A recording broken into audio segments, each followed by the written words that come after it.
Okay, so welcome to Texas Government. I hope that you have done the housekeeping activities and that you're getting into the groove of things and understanding what will be expected of you for this course. Please remember, if you have any questions, just let me know. I'll be happy to answer any questions that you might have, including questions over the course or specific material. And if I don't know the answer to something, I'll find the answer. So feel free to contact me via my contact information that is in the syllabus.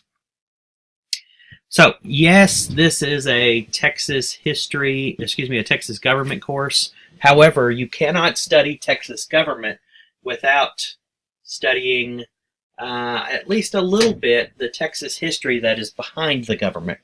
And so that's going to be our first lesson here, is Texas history and government, and it really is going to be an overview because I'm not going to rehash, middle school or high school curriculum, but we do need to hit some high points and understand why our government is the way it is within our state, and our history has a significant impact on that. So it's important to sort of start here at a little bit of Texas history. So, learning objectives, we want to make sure that we explain the origin and development of the Texas Constitution, and the essential question, which is something you should be able to answer by the time this lesson is finished, is how might the history of Texas have influenced the development of the Texas State Constitution? And we'll be building upon this essential question a little bit more as we move through this first unit of study. So don't be too terribly concerned if it doesn't all pan out or make sense right here at the beginning. But as we move forward, you will start to understand what it is about Texas history that influences the Texas State Constitution. And so a little bit of introductory information. As I said, history and government are always intertwined.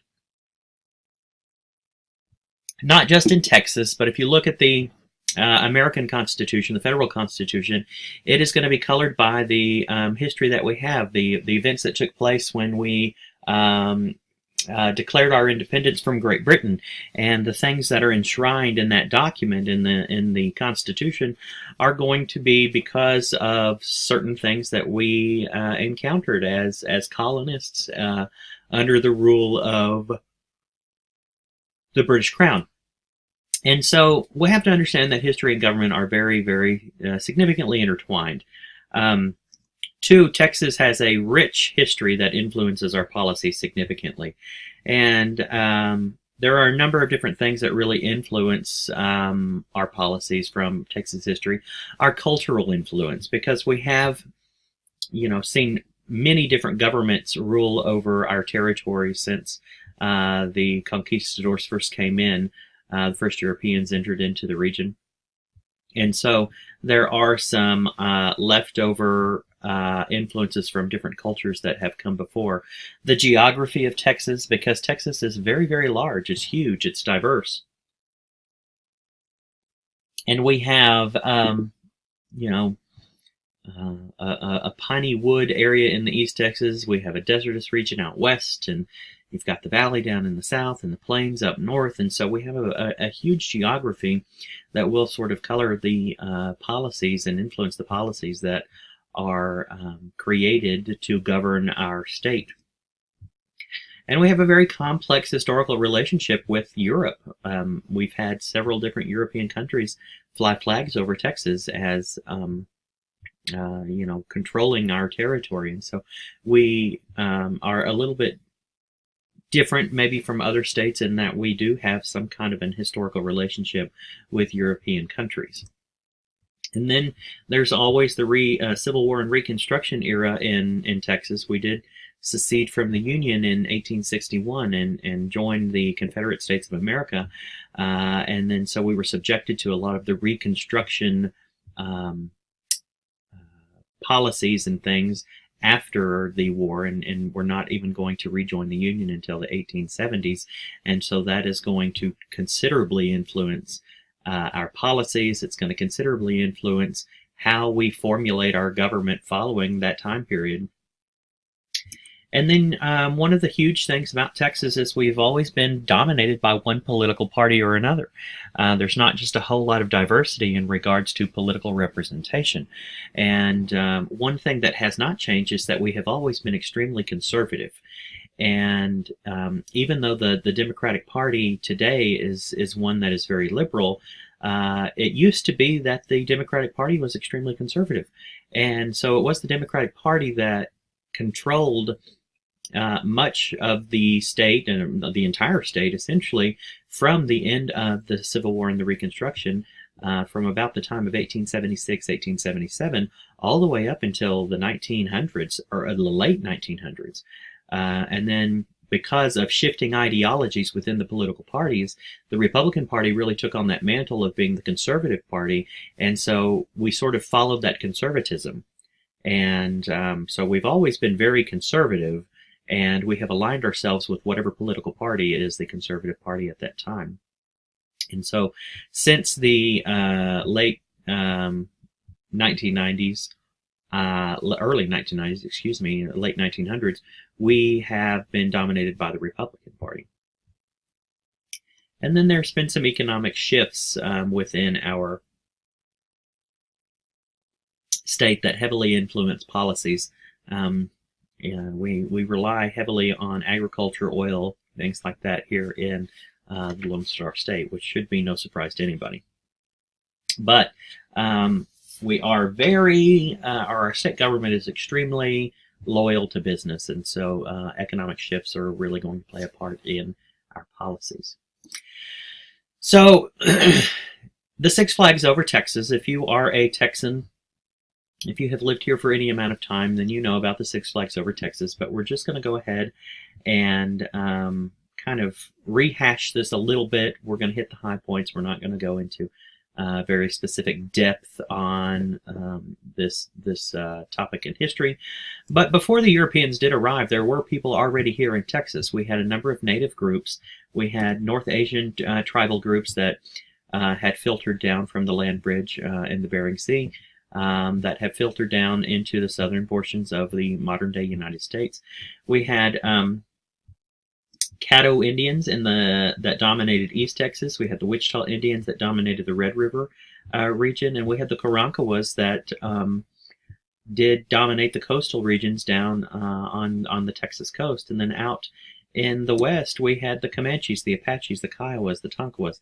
And so we're going to already see a large group of individuals occupying this region before the Europeans come in. But starting in the 16th century, we're going to start to see Europeans arrive. And so the first flag that really flies over Texas is going to be the Spanish flag.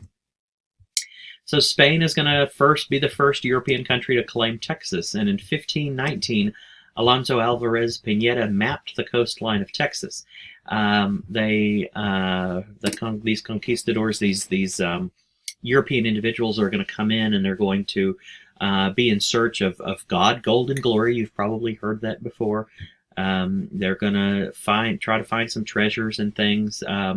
But Texas is largely going to be abandoned for the next 150 years following 1519 because the Spanish aren't very successful in finding any treasures. And so there's nothing really here that they want. And so even though in 1519 the Spanish are going to be the first to claim Texas, they, sort of put us on the back burner for about 150 years. And it's not going to be until the French come into the picture that the Spanish take an interest into the Texas territory again. So France will be the second European nation to claim Texas, and in 1685, a French explorer named La Salle will attempt to settle the area of Matagorda Bay, modern-day Matagorda Bay, and will formulate a settlement there called Fort St. Louis. Largely, Fort St. Louis is going to be unsuccessful, and in 1687, La Salle is going to leave the fort to go to New Orleans to gain some assistance in helping the settlers in Fort St. Louis. While he is gone, the Karankawas natives are going to kill and capture those who were left at Fort St. Louis. And the Karankawas were known to be cannibalistic in nature on some level, and so they're going to decimate Fort St. Louis. They're going to kill the natives. Excuse me. They're going to kill the Europeans there. They're going to capture some of them. Who exactly knows what happens? But suffice to say, Fort St. Louis is not going to be a successful endeavor for the French. However, what it does do is it sort of piques the interest of the Spanish, who had been there since 1519. And the Spanish are going to say, hey, whoa, wait, we have claimed this region prior. Yeah, we haven't really paid that much attention to it, but, we don't want y'all to take it. So essentially, we're going to revert back to the first flag under Spain. And in 1689, the Spanish are going to begin fortifying the region with missions and presidios in order to ward off the French. And so this, excuse me, the Spanish didn't really want a whole lot to do with this because they couldn't find treasure until the French came in and started meddling around. And so that's going to lead the Spanish to begin fortifying the region and begin maintaining a presence here again.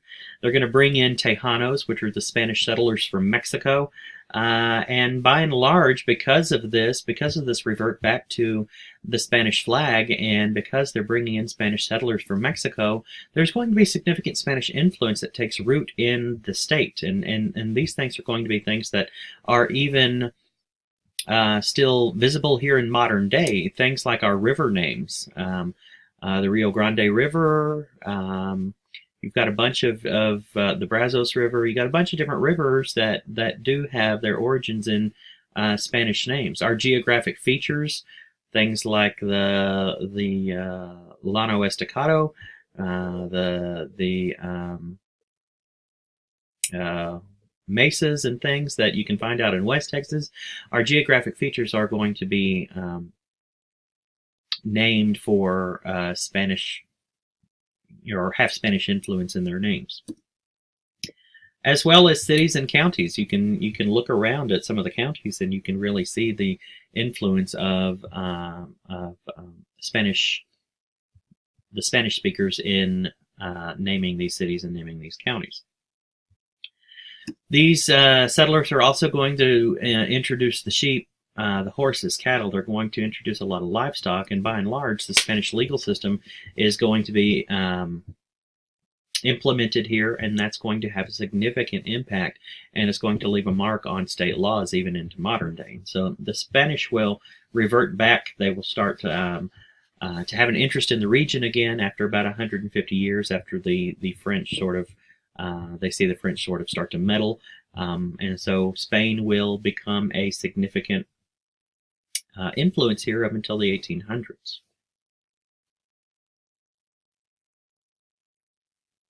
So the third flag is going to be Mexico. And in 1821, Mexico began to, or they did declare their independence from Spain. And they're going to eventually fight this war, and they're going to win their independence from Spain, and they're going to create a new republic, a new Mexican republic. And in 1824, Texas is going to become the northernmost territory in this new Mexican republic. And an individual by the name of Stephen F. Austin is going to become an impresario who negotiates land grants with the Mexican governments. And so his father is actually going to start this. Moses Austin is going to start this, but when Moses Austin dies, Stephen F. Austin is going to step in and continue his father's work and start to amass land grants with the Mexican government. He's going to bring in individuals to settle in the region. These settlers are going to be Anglo settlers that have differences with the Mexicans that are already in Texas. And so we're going to start to see sort of a clash of culture that emerges as a result. And the Anglos are going to want to start to do their own thing, and we're going to start to see a rebellion emerge. We're going to see this sort of boil over into a rebellion. And in 1835, there's going to be a skirmish between the Texas and the Mexican forces in Gonzales, Texas, where they fight over a cannon. And this is going to be that fabled, or not really fabled, but famed fight between the Mexicans and the Anglos, where you have that flag that says "Come and take it." It's a very popular flag, even in modern day. But what this does is eventually the settlers there in Texas are going to have a victory, and this is really going to sort of pump them up a little bit, and they're going to stoke this revolt more and more. And so the ruler of Mexico, Santa Anna, his army is in 1836 going to fight against that outpost of the Alamo, where there are significantly overmatched forces there at the Alamo, but they stand their ground, and essentially they are annihilated by Santa Anna's army, but it gives time to Sam Houston's army to sort of make preparations necessary to go on and win the war a little bit later. And so we have this famed Battle of the Alamo in 1836. 187 men are going to be holding that little mission there, and eventually going to be annihilated by Santa Anna's army. And on March 2nd, 1836, the Texas Provisional Government will declare independence. And so this is known as Texas Independence Day, where they're going to officially declare that Texas is separate from the Mexican government. On April 22nd, Sam Houston's army will defeat Santa Anna's army at the Battle of San Jacinto. And they will sign what is known as the Treaty of Velasco that recognizes Texas independence from Mexico. And so Texas will eventually become its own separate nation from Mexico. And so this is where we're going to see the fourth flag of Texas come into play. And the fourth flag is the Republic of Texas. And so as we, or they, or us, or whoever you want to say, as Texas becomes its own independent region from Mexico, the Republic is going to be developed, and Sam Houston is going to be elected the president. What he does is he immediately petitions for statehood into the United States. It wasn't that we necessarily wanted to be our own republic. We don't think we were in fact, history shows that we were not very well prepared to become our own nation. And so Sam Houston is going to be elected president. He immediately applies for statehood, but he's denied. Texas is denied statehood in the United States because of that issue of slavery. There had to be a balance of slave states and free states in the United States, and the politicians in the United States at the time didn't really want to mess with it. They didn't want to change status quo. They didn't want to get into this messy issue of slavery. And so Texas is going to be denied admission into the United States. And so from 1836 to 1845, Texas is going to be its own republic. And it's going to struggle as an independent nation. It's a horrible struggle for Texas. Things are not great. The economy is terrible. They have to really struggle to make things work, and they're extremely vulnerable because they are a new nation. They are fledgling. They are struggling. And so from 1836 to 1845, Texas is this independent nation. But eventually they are going to be guaranteed admission into the United States. And so flag number 5 comes in with the United States. And on December 29th, 1845, Texas becomes it should say here, the 28th state of the Union. 289th state of the Union. My apologies for that typographical error. But Texas does become a state in the United States, and we have James K. Polk to thank for that, and this idea of manifest destiny of it is the destiny of the United States to stretch essentially from sea to shining sea, from the Atlantic all the way to the Pacific.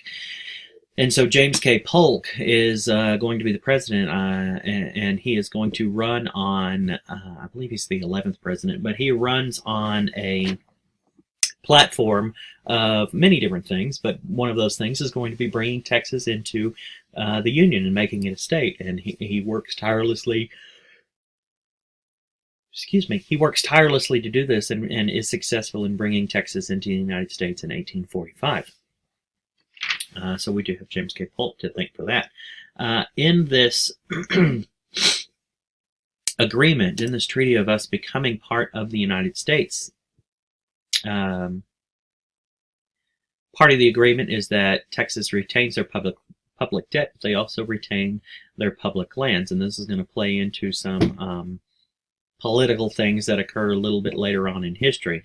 But it also sparks a war between Mexico and America, and we're going to see the Mexican-American War being fought between 1846 and 1848. So even though Texas had signed the Treaty of Velasco with the Mexican government creating themselves, free from Mexico, Mexico is going to get a little bit angry whenever it is admitted into the Union, and so it's going to touch off this war where the Americans are going to fight with the Mexicans between 1846 and 1848.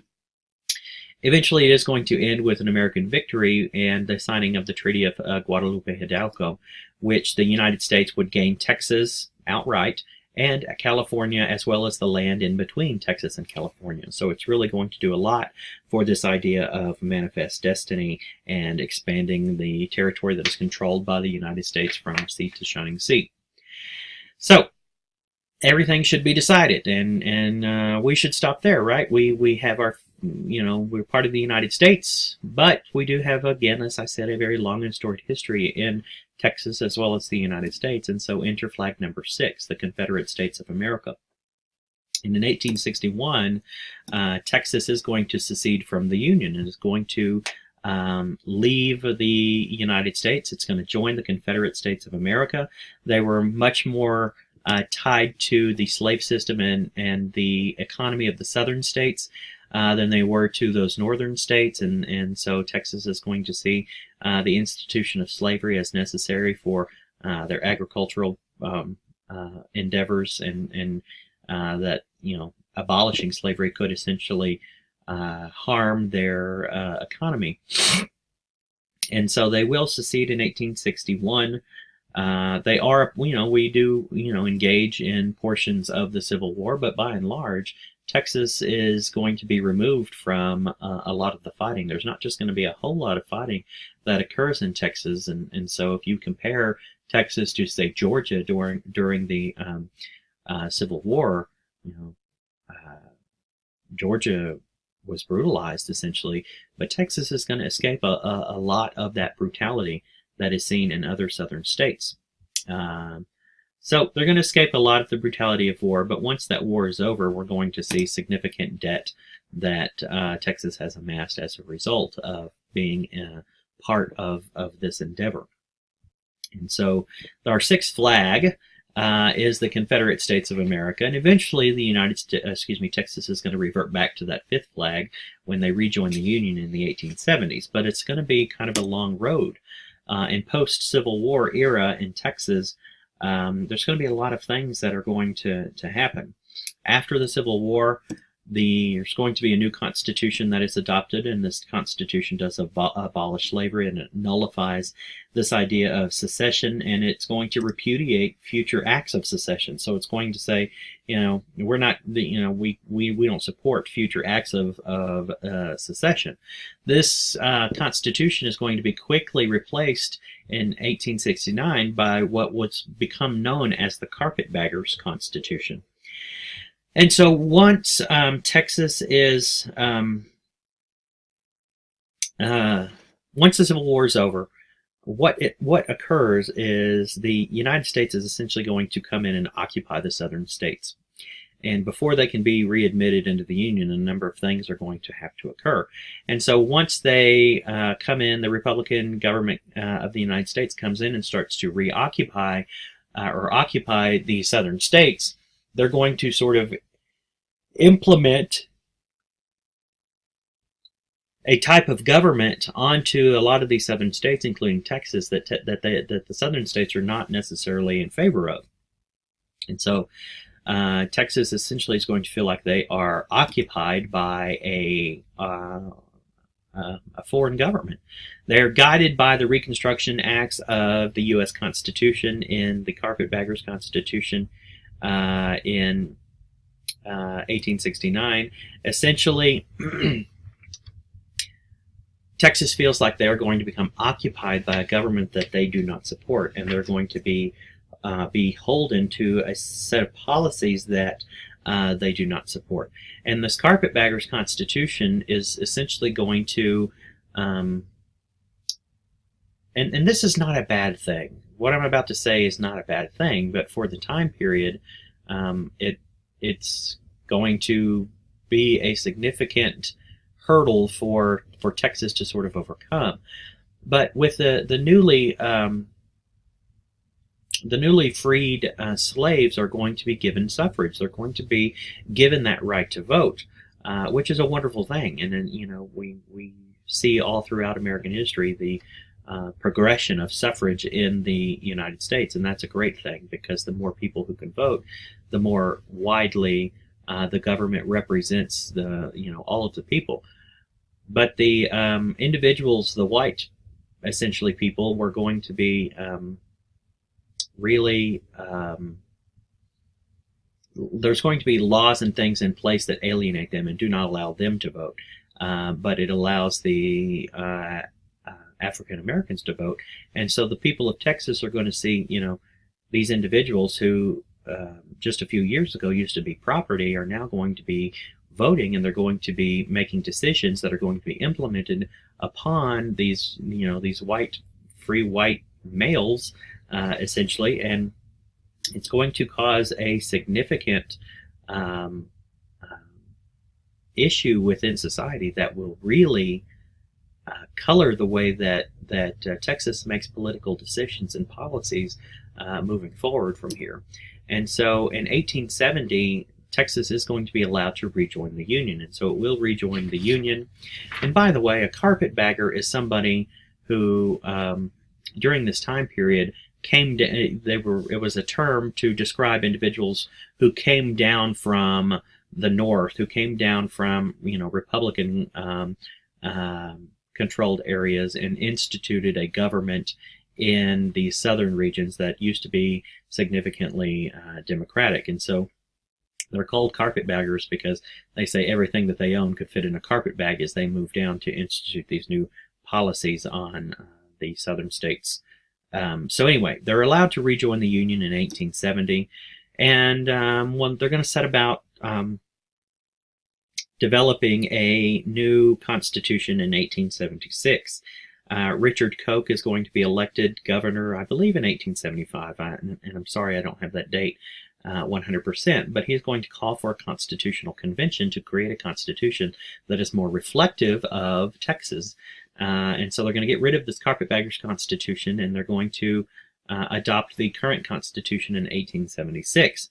But what happens because of this Carpetbaggers Constitution, and because of Texas being submerged in policies that they did not necessarily support, it's going to leave a lasting characterization of mistrust of government by Texas politicians that we see even into modern day.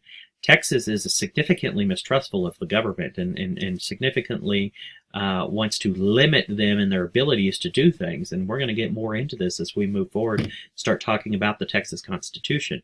But the Constitution is going to be very heavy on freedoms and civil liberties that cannot be violated by the government. And it's going to usher in 100 years of Democratic rule. And essentially, the Republicans are going to be banished up until the 1990s. Right? We're going to start to see some Republicans be elected in the 1970s and 80s, but by and large, it's not going to be until the 1990s that the Republicans are really going to have a foothold in Texas government.